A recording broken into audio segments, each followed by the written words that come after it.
In a startling revelation that has sent shockwaves through South Africa's political corridors, a series of confidential notes allegedly penned by former Minister Lindiwe Sisulu have surfaced, and their contents are nothing short of explosive.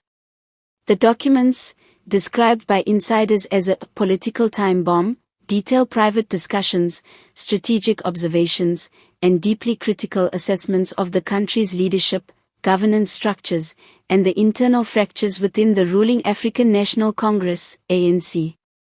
The notes, believed to have been written over the course of several years, appear to outline Sisulu's growing frustration with the direction the ANC has taken since the early 2000s.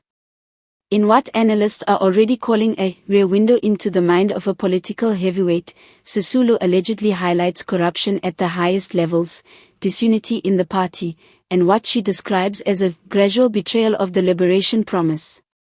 Her words paint a sobering picture of an organization battling both external criticism and internal decay. One of the most controversial sections, according to political insiders familiar with the contents, directly references current and former presidents, including candid opinions on their leadership styles. In a line that has already been widely quoted since the leak, Sisulu reportedly writes, "We have replaced revolutionary discipline with personal ambition, and the soul of the movement has been sold for positions and privileges." That single sentence, political analysts argue, could reignite long-simmering divisions within the party ahead of key national elections. Within hours of the leak's appearance online, political commentators, journalists, and ANC officials were scrambling for clarification. Sisulu's camp has not yet confirmed or denied the authenticity of the documents, but her silence has only added to the intrigue. Several senior ANC members have dismissed the notes as fabricated political propaganda, while others privately admit that the tone and phrasing sound unmistakably like Lindiwe. The political impact has been immediate. Opposition parties have seized upon the revelations as evidence of a government in disarray.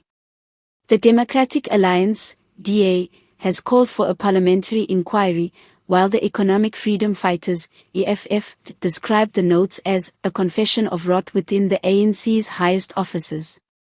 Even some within the ANC are reportedly urging the party's National Executive Committee to address the matter publicly before it spirals further out of control. Beyond the political drama, the notes raise deeper questions about transparency, loyalty, and conscience in leadership. If genuine, they suggest that one of the ANC's most respected veterans has been privately documenting the moral erosion she perceives at the heart of South African politics. Sisulu's observations extend beyond party politics, touching on the country's economic inequality, judicial independence, and the disillusionment of ordinary South Africans. She allegedly warns of a dangerous disconnect between the leaders and the led, a phrase now echoing across social media and political commentary programs nationwide. In Pretoria and Johannesburg, whispers of a broader fallout are growing louder. Some claim the notes were leaked intentionally, perhaps by insiders seeking to weaken current leadership ahead of the 2026 general elections. Others believe it was an act of whistleblowing, a last attempt by Sisulu to preserve her legacy and spark reform before it is too late. Whatever the motive, one thing is clear: the revelations have reshaped the national conversation. As the story unfolds, experts say the implications could be profound.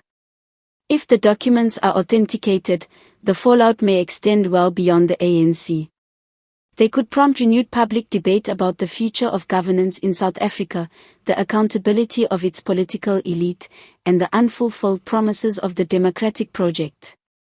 For now, all eyes are on Lindiwe Sisulu, the veteran stateswoman who, once again, finds herself at the center of a national reckoning. Her alleged words, written in private, have become a public flashpoint, one that may very well alter the course of South African politics for years to come.